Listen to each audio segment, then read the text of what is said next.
SIT team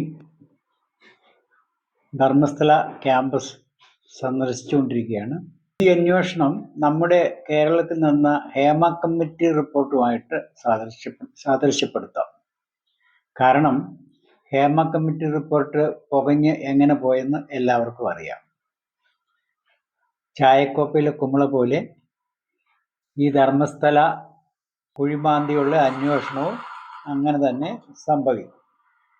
കാരണം ഇതൊക്കെ വളരെ പ്രമാദമായി മാറാവുന്ന വലിയ വലിയ ഇൻസിഡൻസ് ആണ്, സംഭവമാണ്.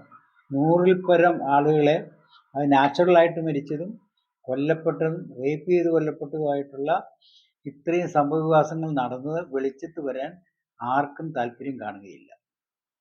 അതുകൊണ്ട് ഈ അന്വേഷണം കഴിഞ്ഞ് കിട്ടിയ സ്കെൽട്ടനൊന്നും ഈ പറഞ്ഞ കൊല്ലപ്പെട്ടവരുടെ അല്ലെന്ന് സ്ഥാപിക്കും. ഈ വാർത്ത, ഈ അനാലിസിസ് പൂർണ്ണമായും കേൾക്കുക. ഇത്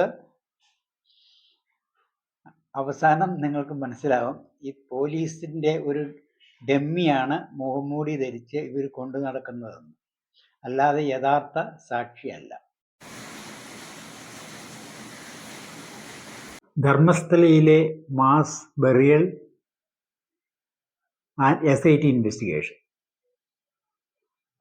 മലയാളി വാർത്താ ഹിഡൻ എന്ന ചാനലിലേക്ക് സ്വാഗതം. ഈ SIT ഫോം ചെയ്തു കഴിഞ്ഞ്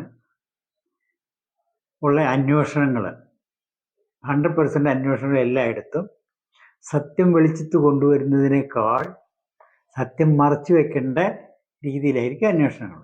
ഏതന്വേഷണവും അങ്ങനെ തന്നെയാണ്. ഈ ധർമ്മസ്ഥലയിലെ മാപ്പുസാക്ഷിയായ ശുചീകരണ തൊഴിലാളി 15 ദിവസം ചോദ്യം ചെയ്യുന്നവർ 15 ദിവസം ചോദ്യം ചെയ്യേണ്ട ആവശ്യമാണ്. അതായത് എന്നിട്ട് അവർ 12 പോയിന്റുകളാണ് ഐഡന്റിഫൈ ചെയ്തത്. അപ്പോൾ ഒരു ദിവസത്തിൽ കൂടുതലെടുത്ത് ഒരു പോയിന്റ് പറയാൻ. അപ്പോൾ ഇതിലെന്തോ നിഗൂഢത ഒളിഞ്ഞു കിടപ്പുണ്ട്. അതിനെപ്പറ്റിയാണ് ഞാനിന്ന് സംസാരിക്കുന്നത്. നമുക്കെല്ലാവർക്കും അറിയാം, നമ്മുടെ മൊബൈൽ ഫോണിൽ നമ്മൾ ഗൂഗിൾ എർത്തും മറ്റൊക്കെ എടുക്കുമ്പോൾ ചില ഡിഗ്രീസും ആംഗിളും ഒക്കെ അതിൻ്റെ അത് കാണും. കോർഡിനേറ്റ്സ് എന്ന് പറയും, എർത്തിൻ്റെ കോർഡിനേറ്റ്സ്. ഈ കോർഡിനേറ്റ്സ് വെച്ച് നമുക്ക് പിൻ പോയിന്റ് ഒരു സ്ഥലം ചെയ്യാം. ഇപ്പോൾ സ്ഥലം വീടുകളൊക്കെ വലിയ മൾട്ടി സ്റ്റോറേഡ് ഫ്ലാറ്റുകളൊക്കെ ഉണ്ടാക്കുന്നതിൻ്റെ ഈ പോയിന്റുകൾ അടയാളപ്പെടുത്തുന്നത് ഗ്രൗണ്ടിൽ ഈ കോർഡിനേറ്റ്സ് വെച്ച്. സാധാരണ എഡ്യൂക്കേറ്റഡ് ആയിട്ടുള്ളവർക്ക് പോലും കോർഡിനേറ്റ്സിനെ പറ്റി വലിയ അവഗാഹമില്ല. ഈ ശുചീകരണ തൊഴിലാളി പറഞ്ഞു കൊടുത്ത പോയിന്റ് പോലീസ് ഉദ്യോഗസ്ഥരുടെ റൂമിലിരുന്ന് എങ്ങനെ മാപ്പിൽ അടയാളപ്പെടുത്തും. മാപ്പ് എന്ന് പറയുന്നത് ഇതിൻ്റെ സ്കെയിലൊക്കെ നമുക്കറിയാം. ഭൂമിയുടെ അത്രയും വലിപ്പമുള്ളതല്ല മാപ്പ്. അത് 500 ഏക്കർ വലിപ്പമുള്ള ഒരു മാപ്പല്ല ഉണ്ടാക്കി. അവിടെ ഉണ്ടാക്കിയ മാപ്പ് ചെറുതായിട്ടാണ്. അവിടെ ഈ ശുചീകരണ തൊഴിലാളി കറക്റ്റ് സ്പോട്ട് എങ്ങനെ ഐഡൻറ്റിഫൈ ചെയ്ത് കൊടുത്തു? ഈ കോർഡിനേറ്റ്സ്, ഇന്ന കോർഡിനേറ്റ്സിലാണ് അയാൾ ബെറി ചെയ്തതെന്ന് അയാൾക്ക് തീർച്ചയായിട്ടും അറിയത്തില്ല. അയാൾ എന്നാൽ മറവ് ചെയ്യുമ്പോൾ ഇന്നായാലും ആരും മറവ് ചെയ്യുമ്പോൾ ആ സ്ഥലത്തിൻ്റെ കോർഡിനേറ്റ്സ് ഒന്നും എടുത്തു വെക്കാറില്ല, സ്പോട്ടിൻ്റെ. അപ്പോൾ ഈ സ്പോട്ടുകളെല്ലാം ഏകദേശം ഈ തൊഴിലാളി പറഞ്ഞു കൊടുത്തതിൻ്റെ മാറിയായിരിക്കും മാർക്ക് ചെയ്തത്. എന്നുവെച്ചാൽ പറഞ്ഞു കൊടുത്തോടത്ത് പോയി കുഴിച്ചാൽ ഈ അവശിഷ്ടങ്ങളും അസ്ഥികൂടങ്ങളും കിട്ടുമല്ലോ.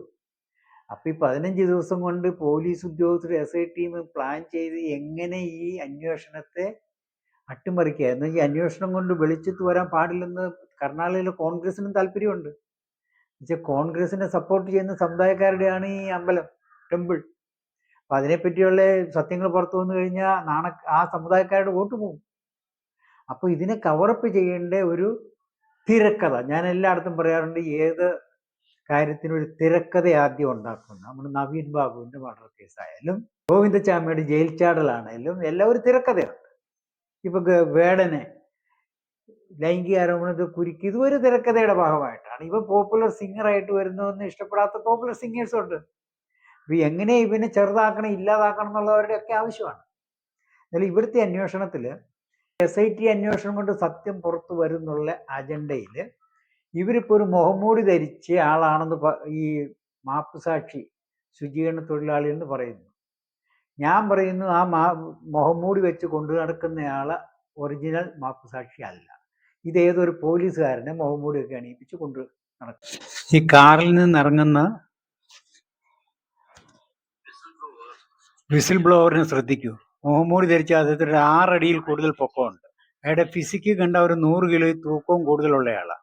അതൊരു പോലീസുകാരനെ ഇവിടെയും ശ്രദ്ധിക്കൂ. മുഖംമൂടി ധരിച്ചയാള് ഇത് ശുചീകരണ തൊഴിലാളിയാകാൻ സാധ്യതയില്ല. ഇതൊരു പോലീസുകാരനെ തന്നെ അവർ മുഖം മറച്ചു കൊണ്ടു നടക്കുന്നതാണ്. അല്ലെങ്കിൽ അവര് പത്രപ്രവർത്തകരൊക്കെ ചോദിക്കട്ടെ, ഈ മുഖംമൂടി ധരിച്ചയാളുടെ മുഖം ഒന്ന് മാറ്റി ഈ തൊഴിലാളിയെ കാണി നോക്കിയാളുടെ ഫിസിക്ക്.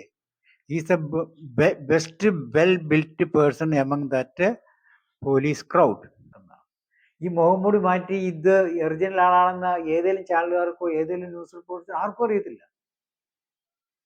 അപ്പോൾ ഒറിജിനൽ ആയിട്ടുള്ള കംപ്ലൈന്റ് കൊടുത്തവൻ ഓൾ പ്രോബബിലിറ്റി ഇന്ന് ജീവിച്ചിരിപ്പില്ല. ജീവിച്ചിരിപ്പുണ്ടെങ്കിൽ തന്നെ ഈ അന്വേഷണം കഴിയുമ്പോഴേ അവനിനി പുറത്ത് വരത്തില്ല. വന്നു കഴിഞ്ഞാൽ അവൻ പറയില്ല, ഈ പറഞ്ഞ സ്ഥലങ്ങളൊന്നും ഞാൻ കാണിച്ചു കൊടുത്തല്ല. ഈ പോലീസുകാർ അവിടെ ഓഫീസിലിരുന്നത് ചെറിയ ടേബിളിലുള്ള മാപ്പിൽ ഈ പോയിന്റുകൾ അടയാളപ്പെടുത്തി അത് ഹൺഡ്രഡ്സ് ഓഫ് മീറ്റേഴ്സ് സ്ക്വയർ, അതായത് 1 ഏക്കറിന്റെ 2 ഏക്കറൊക്കെ വലുപ്പം വരുന്നതായിരിക്കും ഒരു സ്പോട്ട് ആ മാപ്പ് കാണുന്നത്. അത്രയും അവിടെ പൊഴിക്കുന്നില്ല. ഇത് 400-500 മൃതദേഹങ്ങൾ അവിടെ സംസ്കരിച്ചിട്ടുള്ളത് കൊണ്ട് ഏതെങ്കിലും ഒരു ഭാഗത്ത് പൊഴിച്ച് ഏതെങ്കിലും അസ്ഥികൂടം കിട്ടും. അങ്ങനെയാണ് ബൈ ഫോൾട്ടായിട്ട് ബൈ ചാൻസ് ആയിട്ട് ഒരു സ്കള് കിട്ടിയത്. ഒരിക്കലും അന്വേഷണവും ഒക്കെ രാജീവ് ഗാന്ധി വധക്കേസിൽ LTT ശ്രീലങ്കയിൽ LTTക്കാരാണ് അത് പ്ലാൻ ചെയ്തതെന്നുള്ളത് എല്ലാവർക്കും അറിയാം. ഈ LTTയുടെ പുറകിൽ ആരെന്നുള്ളത് ആണ് യഥാർത്ഥ കോൺസ്പിരേറ്റേഴ്സ്. ആ സത്യം പുറത്തു വരാതിരിക്കാൻ അന്നത്തെ SIT ചെയ്താണ്. ഇതിൻ്റെ ഇടയ്ക്കുള്ള യഥാർത്ഥ ലിങ്ക് ഒരു ഷൺമുഖം എന്ന് പറഞ്ഞൊരു CBIയുടെ കസ്റ്റഡിയിൽ ഒരു ദിവസം ലോക്കപ്പിൽ കിടന്നവൻ പിറ്റേ ദിവസം നേരം വെളുത്തപ്പോൾ ഒരു മരത്തെ തൂങ്ങി നിൽക്കുന്നതാണ് കണ്ട്. അവൻ ജീവിച്ചിരുന്ന ഇതിൻ്റെ കോൺസ്പിരിറ്റേഴ്സ് ആരാണെന്ന് അറിയും. പിന്നെ അറിയാവുന്ന വേലുപ്പള്ളി പ്രഭാകരനും ശിവരാസൻ എന്ന് പറയുന്ന ഒറ്റക്കണ്ണും ആയിരിക്കും മാക്സിമം. ബാക്കി ആർക്കും ഇതിൻ്റെ ആളായിരുന്നു ഇന്ത്യയിലുള്ള ആരാണെന്ന് അറിയത്തില്ല. പുറകിൽ ഇന്ത്യക്കാരിലോ അല്ലെ വിദേശശക്തികളോ ഇതിന് പിന്നിലുള്ളതെന്ന് പറഞ്ഞാൽ വിദേശശക്തികളായിരിക്കാം, ഇന്ത്യയിൽ നിന്നുള്ളവരായിരിക്കാം, മിക്കവാറും ഇന്ത്യയിൽ നിന്നുള്ളവരായിരിക്കും. കാരണം ഈ SIT ടീമിനെ കൊണ്ട് ഷൺമുഖനെ കെട്ടിത്തൂക്കാൻ പറ്റുമെങ്കിൽ SITയെ നിയന്ത്രിക്കുന്നവരായിരിക്കും. ശിവരസനെ പിടിക്കാൻ പറ്റുമായിരുന്നു നമ്മുടെ മേജർ രവി. ആ operation Sivarasan ഹണ്ടിലുണ്ടായിരുന്ന commando major Ravi പറഞ്ഞിട്ടുണ്ട്, അവനെ പിടിക്കാൻ പറ്റുമായിരുന്നു, പക്ഷെ ഞങ്ങളെ അനുവദിച്ചില്ല പിടിക്കാൻ. അവനെ പിടിച്ചു കഴിഞ്ഞാലും സത്യം പുറത്ത് വന്നെങ്കിലും. അപ്പം സത്യം പുറത്തു വരാതിരിക്കാനാണ് SIT അന്വേഷണം എന്നല്ല എല്ലാ കോർട്ട് ഓഫ് എൻക്വയറിയും ജുഡീഷ്യൽ കമ്മീഷനും മറ്റേ അല്ലാത്ത കമ്മിറ്റി റിപ്പോർട്ടും എല്ലാം സത്യങ്ങൾ പുറത്ത് വരരുത്. വന്നു കഴിഞ്ഞാൽ അത് ഈ അതിനൊരു അപവാദം പറയാമല്ലോ. ഒരു അപവാദമുള്ള ഏക അന്വേഷണം ഉണ്ടായത് ഉമ്മൻചാണ്ടി ഒരു ജുഡീഷ്യൽ കമ്മീഷണറെ വെച്ചിട്ട് അന്വേഷിപ്പിച്ചാണ് സരിതാ നായരുടെ. അത് ഉമ്മൻചാണ്ടിക്കെതിരെ പറയുന്നത്. അത് ഉമ്മൻചാണ്ടിയുടെ വിവരക്കേട് കൊണ്ടാണ് അങ്ങനെ ഒരാളെ പിടിച്ചാക്കിയത്. അവിടെ അയാൾക്ക് 5 കോടി കൊടുത്തിട്ടെന്നാണ് പറയുന്നത് ഇപ്പോൾ വരുന്ന വാർത്തകൾ. അപ്പം അത് നുണയാണെന്ന് സാധ്യതയില്ല. റിപ്പോർട്ട് കാണുമ്പോൾ നമുക്കറിയാതെ എത്രമാത്രം സത്യസന്ധമാണ്, എത്രമാത്രം ഫാബ്രിക്കേറ്റഡ് ആണ്. അപ്പോൾ ഇവിടെ ഇനി സംഭവിക്കാൻ പോകുന്ന ഈ അവസാനത്തെ 12 പോയിന്റും മാന്തി കഴിയുമ്പോൾ ഒന്നും കിട്ടത്തില്ല. ഈ പറഞ്ഞ മുഖംമൂടി ആരാണ് മുഖംമൂടി ധരിച്ച് പോലീസുകാരുടെ കൂടെ നടന്നതെന്ന് ആർക്കും അറിയത്തില്ലായിരിക്കും. ഇത് യഥാർത്ഥത്തിൽ വെളിച്ചത്ത് കൊണ്ടുവന്ന ശുചീകരണ തൊഴിലാളി ഈ ഭൂമിയിൽ ഇനി ആരും കാണത്തില്ല.